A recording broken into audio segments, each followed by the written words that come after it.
வணக்கம் ஃப்ரெண்ட்ஸ், மாடி தோட்டம். இன்றைக்கான வீடியோ பதிவு வந்து நாட்டு கனகாம்பரம் ஃப்ரெண்ட்ஸ். இந்த கலர் வந்து லைட் ஆரஞ்சு. இது வந்து நாட்டு கனகாம்பரம், ஹைப்ரிட் கிடையாது. இதை வந்து நம்ம க்ரோ பேக்லேயே வச்சிடலாம். 9x9 அந்த க்ரோ பேக்லேயும் வைக்கலாம், 10x10லேயும் வைக்கலாம், இல்லை 12x12 வச்சிடலாம். ஏன்னா இது கொஞ்சம் நல்லா வளரணுன்றதுக்காக நான் 12x12லேயே வச்சிடுறேன். ஸோ இது நர்சரி ஷாப்லேருந்து வாங்கிட்டு வந்தது ஃப்ரெண்ட்ஸ். ஸோ இது வந்து நாட்டு கனகாம்பரம். ஸோ இதை வந்து நம்ம க்ரோ பேக்லேருந்து கட் பண்ணிவிட்டு, அவங்க கொடுத்த grow bag, black colour grow பேக்லேருந்து கட் பண்ணிவிட்டு அப்படியே ரிமூவ் பண்ணிக்கோங்க ஃப்ரெண்ட்ஸ். இதுலேருந்து இந்த மண் எதுவுமே டிஸ்டர்ப் பண்ணாதீங்க. இந்த வேர்லாம் இருக்குது பாருங்கள், அப்படியே அதை டிஸ்டர்ப் பண்ணாமல் அப்படியே எடுத்துகிட்டு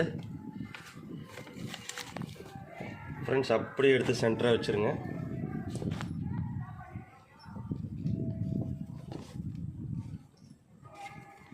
இதுக்கு மேலே என்ன பண்ணுறீங்கன்னா, இந்த கம்போஸ்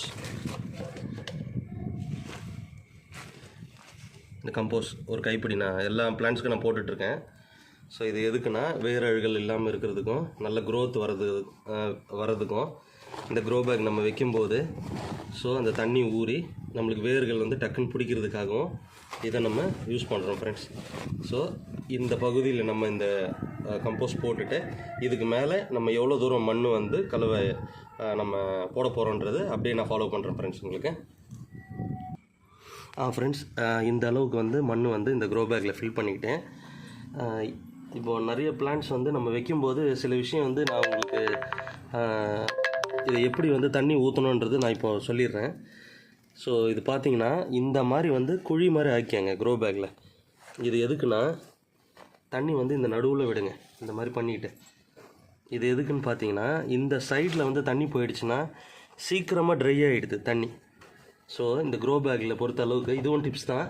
ஸோ இதையும் ஃபாலோ பண்ணிக்கோங்க. மேலே மாடி தோட்டத்தில் இந்த மாதிரி க்ரோ பேக்கில் வைக்கும்போது ஸோ இந்த மாதிரி குழி மாதிரி ஆக்கிங்க. மண் கீழே நீங்கள் தரையில் வைக்கும்போது எப்படி இந்த மாதிரி வந்து தண்ணி நிற்கிறதுக்காக ஒரு பாத்தி கட்டுவீங்களா, அந்த மாதிரி பாத்தி மாதிரி பண்ணிக்கோங்க. பண்ணிக்கிட்டு இங்கே தண்ணி விடுங்க ஃப்ரெண்ட்ஸ். இந்த சென்டர் பகுதியில் கொஞ்சம் மக்கில் தண்ணி எடுத்து விட்டுக்கோங்க. இது வந்து எதுக்காகன்னு பார்த்தீங்கன்னா, தண்ணி வந்து இப்படி வெளியே வராது, இந்த சைட்லலாம் போகாது. போச்சுன்னா சீக்கிரமாக ட்ரை ஆகிடுது. ஸோ இதை நீங்கள் ஃபாலோ பண்ணிக்கோங்க ஃப்ரெண்ட்ஸ். ஸோ இந்த அளவுக்கு நீங்கள் மண் வந்து போட்டுட்டு மறுபடியும் கம்போஸ்ட் வந்து ஸோ ஒரு கைப்பிடி போட்டுட்டு மிக்ஸ் பண்ணி விட்டுருங்க ஃப்ரெண்ட்ஸ். மேலே